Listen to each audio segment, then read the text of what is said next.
C'est Gilles Mansillon, je voulais venir vous saluer aujourd'hui et je vais tirer un oracle, mais c'est un oracle un petit peu particulier, c'est des cartes sur les vies passées.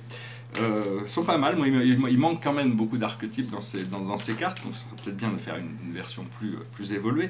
C'est des cartes de Dorine Vertu. Après ça, je vais parler un petit peu de philosophie. Je voulais aussi souhaiter un bon anniversaire à tous les béliers. On rentre dans la saison astrale, astrological. C'est astrologique, c'est le début de l'année astrologique, donc c'est vraiment le poisson, c'est la fin et le début en bélier, le signe c'est le feu, l'empereur, donc c'est vraiment tout un renouveau d'énergie tous les ans qui se produit, et au plus on arrive à développer, se connaître soi-même passe par le fait de connaître son astrologie, puisque notre astrologie n'est pas qui nous sommes, mais qui nous avons choisi d'être dans cette incarnation. Donc c'est quelque chose qui est relatif au monde terrestre. Je vais discuter un petit peu de philosophie.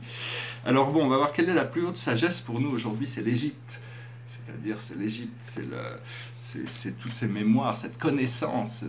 L'Égypte, c'est la connaissance transcendantale de la sagesse. Donc il y a toutes ces énergies, les rôles de la menti qui se réouvrent, qui se redécouvrent pendant cette période de Mercure rétrograde et Jupiter qui rétrograde dans les profondeurs du Scorpion. Ce que l'on doit faire, non, pardon, ça c'est la plus haute sagesse. Après ça, ce que l'on doit comprendre. Ce que l'on doit comprendre, c'est le galactique, les mémoires galactiques, c'est reconnecter à notre nature de la 5e dimension, notre nature cosmique, galactique.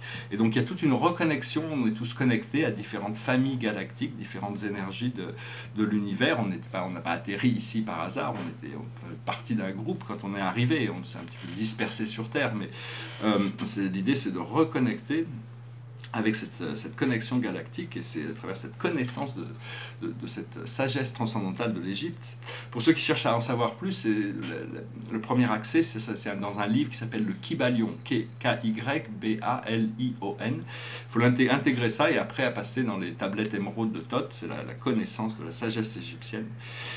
Après ça, ce que l'on doit faire, c'est l'emprisonnement, l'esclavage. Il faut se libérer de toutes ces vies passées où on a été esclave, où on a été emprisonné, c'est toutes ces peurs inconscientes. Et donc tout ça, c'est des choses qui doivent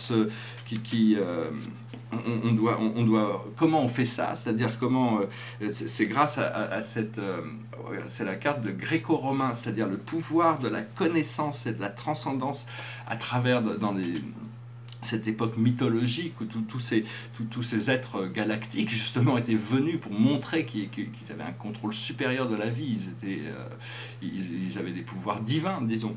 Et donc c'est cette reconnexion aussi, c'est toutes ces mémoires, c'est surtout cette vidéo sur les mémoires akashiques. Je ne sais pas si je vais trop partir dans des choses trop profondes, philosophiques après ça, parce que c'est déjà beaucoup d'informations à intégrer, mais c'est des reconnexions sur le procédé de toutes ces mémoires. On a tous vécu pendant toutes ces périodes, que ce soit en Égypte, que ce soit en Grèce, on a eu des vies importantes. Et donc toutes ces mémoires vont se rouvrir pour retrouver toute cette connaissance. Et le message général pour nous, c'est les leçons et les bienfaits. C'est-à-dire que bon, tout ce que l'on fait, tous nos bienfaits, même s'ils ne sont pas évidents, ils vont se manifester. Et au plus on apprend, on devient. Il faut apprendre tous les jours quelque chose de nouveau. Il faut rester humble dans notre procédé d'évolution.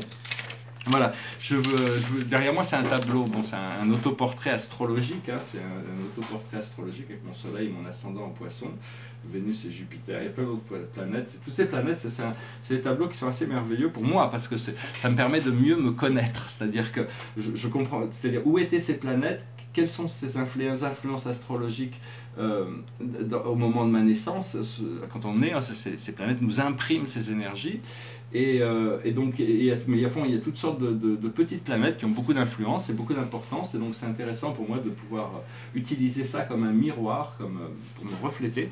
Alors ce que je voulais dire, le message général, c'était quand même assez important avec ce qui arrive dans le printemps, c'est que l'ascension, la transcendance, c'est surtout à propos elle doit s'intégrer dans le corps physique. Le corps physique, c'est vraiment un temple, c'est quelque chose de merveilleux, mais il faut arriver à le purifier, ce qui n'est pas toujours facile dans le style de vie de la société dans lequel on est, mais c'est vraiment l'harmonisation de l'âme, de l'esprit et du corps qui est le « je suis », quoi, l'esprit. Et le « je suis » on se dirige vers une cristallisation. Une fois qu'on a réussi à nettoyer notre corps, on s'aperçoit qu'il a des pouvoirs régénérateurs très très puissants. Et si on peut connecter à cette conscience éternelle, on a même la possibilité de cristalliser notre corps physique pour voir qu'on peut déjà un peu rajeunir, on peut se sentir plus jeune, plus d'énergie. C'est parce que le soleil et la Terre, tout notre système solaire est en train de participer à cette ascension dans les nouveaux photons, ces lumières diamants qui passent à travers le portail actuellement. Donc il faut apprendre à aimer son corps, hein. Pas forcément la forme, il est trop gros, trop grand, trop petit, trop jeune, trop vieux. C'est l'essence du corps qui permet d'avoir un véhicule biologique, qui permet à l'âme d'avoir ses expériences dans ce monde physique qu'il faut aimer. Et donc savoir qu'éventuellement ça devient la résidence de l'âme et de l'esprit. Quand le Bouddha avait découvert ça, et Jésus a dit le royaume de Dieu est à l'intérieur de vous. Donc bon, tout ça, c'est déjà des choses qui sont intégrées philosophiquement.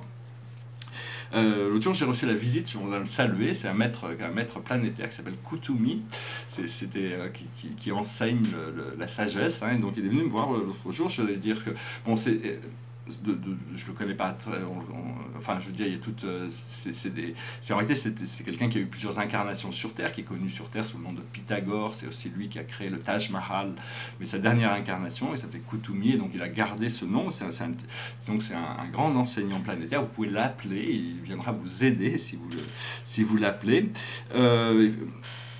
C'est-à-dire qu'il faut aussi comprendre que tous les maîtres ascensionnés, tous les archanges sont maîtres de toutes les fréquences de lumière, seulement ils sont appelés à servir dans certaines fréquences qui sont celles où ils seront le plus aptes dans leur service.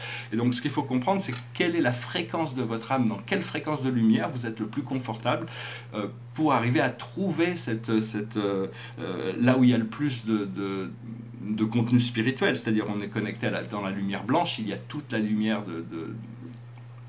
toutes les fréquences de lumière, mais certaines fréquences de lumière sont plus importantes dans la lumière blanche que d'autres au niveau de leur quantification. Et tout ça, c'est des choses qu'on va découvrir. Je ne sais pas si je vais parler de choses. J'ai pris quelques notes de choses qui pouvaient être intéressantes de dire. Bon, oui, essentiellement, on n'est pas nos pensées, on n'est pas nos émotions, on n'est pas nos ressentis. Tout ça ne sont que des expériences, hein. Et on m'avait posé une question aussi à propos de parler du fait que la vie est un hologramme, tout est holographique. C'est-à-dire, je pense que c'est Emmanuel Kant, à ma connaissance, le premier moi, c'est ce que j'en ai tiré quand j'avais lu sa première critique, à la fin de la première critique, c'est que tout est en réalité une projection de son esprit. Les choses sont reçues à travers l'intuition qui est rationalisée dans un cadre rationnel qui permet de comprendre les choses. C'est-à-dire que en réalité, tout vient de l'âme, tout vient de l'un. Enfin, ce qu'il faut comprendre au niveau scientifique ou même philosophique, c'est que tout vient de l'un. Les philosophes et les scientifiques, généralement, sont tous à la recherche de la vérité, mais ils ont une approche différente et souvent ils sont en contradiction les uns les autres. Mais enfin, déjà, se mettre d'accord, de savoir que tout vient d'une source unique, ça permet de reconnecter à quelque chose de réel au niveau scientifique et même politique, enfin, je veux dire, à tous les niveaux, hein. Tout vient de l'un et doit retourner dans l'un, parce que dans l'un, tout trouve sa fonction et son ordre.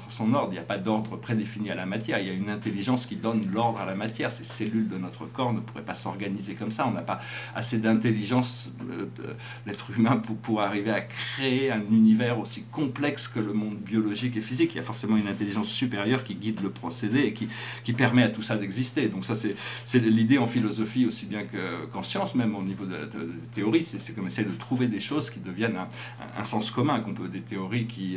Mais enfin bon, il faut pouvoir vérifier les choses, parce que toute proposition contient son contraire également. Il faut essayer parce qu'on a tendance à s'identifier avec les formes, et les formes ne sont des formes que temporairement.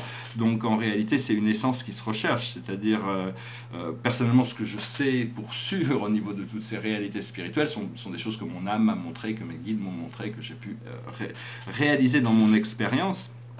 Il faut aussi essayer d'abandonner, c'est pas facile, d'un point de vue pratique, pas seulement philosophique, mais c'est d'essayer de résoudre tous les mystères du fait pourquoi on a été blessé, pourquoi ces choses se sont passées comme ça. Il faut apprendre à les laisser partir, même les rêves du passé, tout ça. Il y a des nouveaux rêves toujours qui germent des situations présentes. Il faut savoir tout ce qui avait de la valeur dans le passé est intégré à l'intérieur de nous.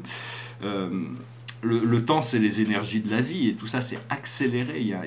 Donc il faut apprendre à réarranger des choses il y a des choses qui étaient importantes pour nous, qui ne le sont plus. Donc il faut arriver à réarranger tout ça, de trouver l'harmonie avec le temps. Mais bon, actuellement, avec le solstice, les choses sont plus ou moins en harmonie. Ce qu'il faut apprendre, c'est harmoniser le travail, la relaxation ou le repos, et l'amusement, parce que c'est très essentiel de pouvoir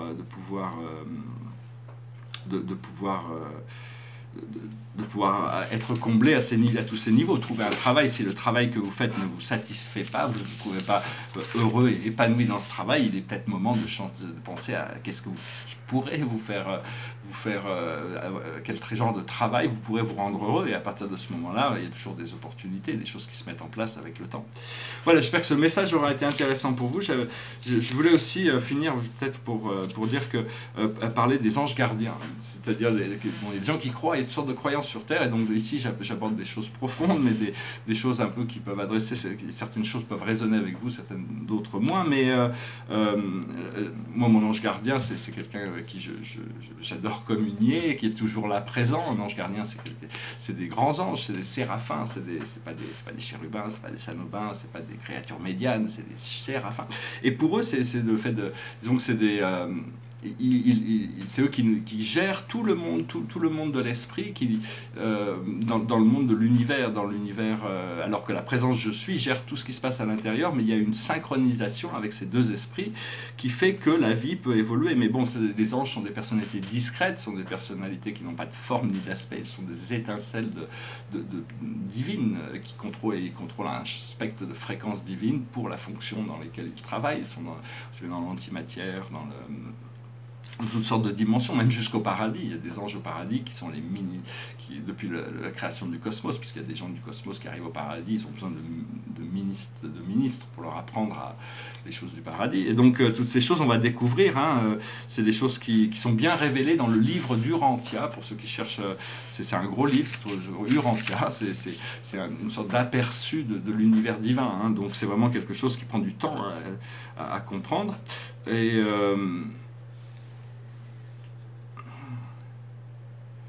Oui, et finalement, bon, je voulais juste finir par une dernière petite idée, c'est que, bon, pour moi, j'explique beaucoup des choses par rapport à ma propre psychologie, disons, ce qui fonctionne pour moi, c'est-à-dire essayer d'intégrer la lumière et l'obscurité pour pouvoir être la totalité de qui je suis. Mais la plupart des enseignements spirituels nous devons concentrer, abandonner toute l'obscurité pour arriver dans la lumière. Une fois qu'on est dans la lumière, on a besoin de réintégrer l'obscurité, mais tant qu'on n'est pas dans la lumière, on ne peut pas se reconnaître dans la lumière. Il faut essayer toujours de se purifier, avancer vers des choses qui sont plus lumineuses parce qu'on ne peut pas vraiment, en tant que mortel ascensionnel, on doit se débarrasser de toutes ces parties inférieures, ces parties animales, ces parties lourdes pour retourner à notre essence, et ça c'est un travail de tous les jours qu'on doit faire. Et donc, mais enfin bon, c'est la voie spirituelle, c'est quelque chose qu'on ne peut pas, Dieu ne force personne à chercher le retour, à chercher la connexion, mais mais sachez que bon, tout ça a toujours été là de toute manière. Voilà, j'espère que ce message aura été intéressant pour vous. J'espère que ces grandes vagues de lumière diamant que l'univers nous envoie sont bien intégrées, que vous pouvez intégrer dès maintenant toute cette lumière, cette énergie, cet amour, cette liberté, et puis après laisser les choses libres de se développer naturellement. Au plus on est libre, au plus on est serein, au plus les choses flottent naturellement et tout rentre dans l'ordre. Voilà, je vous souhaite une excellente journée. Namasté.